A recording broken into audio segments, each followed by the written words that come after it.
Hey guys, how are my little tigers? Today I am reading Chapter 8 of Magic Treehouse, A Big Day for Baseball. Jack and Annie just went somewhere where they could listen to the game since they got kicked out, and they are at Otis's grandma's and grandma and aunt's house. And Chapter 8 is called Safe, and it starts on page 56. The small house smelled of fresh baked cookies and coffee. The loud sound of a radio came from a back room. The twins led Jack and Annie down a hallway to the entrance of the kitchen. A large radio sat on the kitchen table. 4 women were sitting in chairs listening to the ball game. They were listening so closely they didn't seem to know that Jack, Annie, and the twins had joined them. Jack heard the roar of the crowd and the band playing on the radio.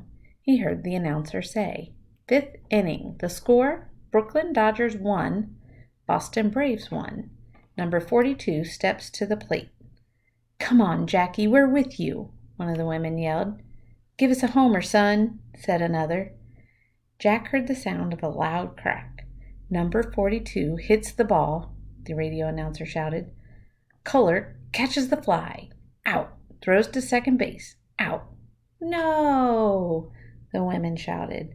Number 42 hit into a double play. 2 outs, the announcer said. The women groaned. "I hope they don't fire him," one said. So imagine you're watching something on TV and there's no one on TV that looks like you. So until Jackie Robinson played baseball, there was no one playing baseball that looked like them. So they're so excited that now Jackie Robinson gets to play baseball. So they're really, really rooting for him, but he just hit into a double play, which is not good. And they're worried that he won't get to play anymore if he doesn't do well. Everyone kept listening intently. Jack heard "out" and "safe" from the radio. He heard the bat crack against the ball. He heard foul ball. He heard the band play, 3 Blind Mice. Again, he wondered why this was such a big day for baseball.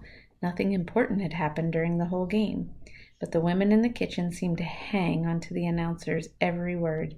"He's up again," one said. "Knock it out of the park, Jackie," said another. "Go, Jackie," said another. "Shh," said another. The kitchen grew quiet. The women leaned forward. A couple of them whispered a prayer. "Bottom of the 7th, the Brooklyn Dodgers are behind. Braves 3, Dodgers 2, and number 42 raises his bat high," said the announcer. Here they all are. Oops, I think I'm giving away what happens when he gets up to bat.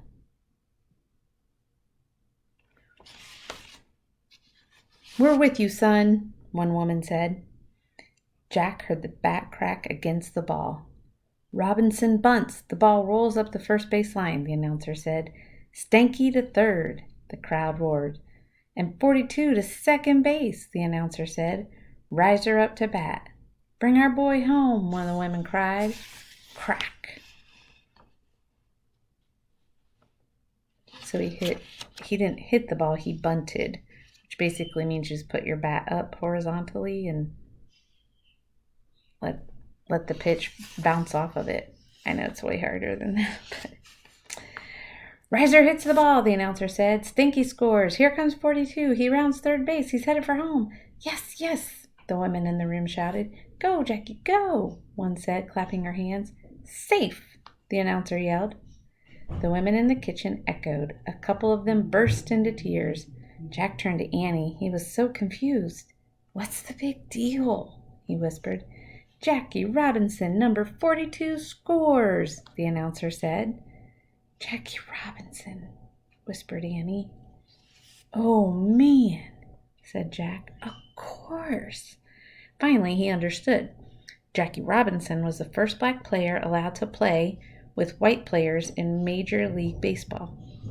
"It's official now," the announcer said. "Jackie Robinson has made history." The women all hugged each other and laughed. Otis and Olive jumped up and down and cheered. For the first time, the women turned toward the doorway. When they caught sight of Jack and Annie, they seemed surprised. "Well, hello," one of them said. "Who are you?" "Jack and Annie," said Annie. Our new friends, said Otis. They were Bat Boys in the game today, at least for a while.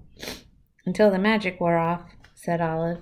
The women looked puzzled. One of them gave Jack and Annie a big smile. My goodness, she said, you're the first white people ever to come inside our home. Really? Said Annie. Really, the woman said. Welcome. She pointed to a plate of chocolate chip cookies. Would you like some cookies? Yes, thank you, said Annie. Thank you, said Jack. He and Annie and the twins each took a cookie. Have as many as you like, the woman said. Then she and the others turned back to the radio. The Dodgers were in the lead now. Jack, Annie, and the twins ate their delicious, chewy cookies as they listened to the final innings. The radio announcer reported each play until finally he shouted, and there you have it, ladies and gentlemen. Final score, Brooklyn Dodgers 5, Boston Braves 3. Everyone in the kitchen clapped. The Dodgers have won this one, said the announcer, and Jackie Robinson has finished his first major league game. Awesome. Can you imagine being there for that? That would be a fabulous game. We went to a Reds game last year, and one of their players hit 3 home runs in that game, and they beat the Cubs, which was super, super cool. And then, so my husband has, as you can probably see, a ton of pictures, but that's a picture of Marty and Joe, and they're the announcers for the Reds. All right, till next chapter.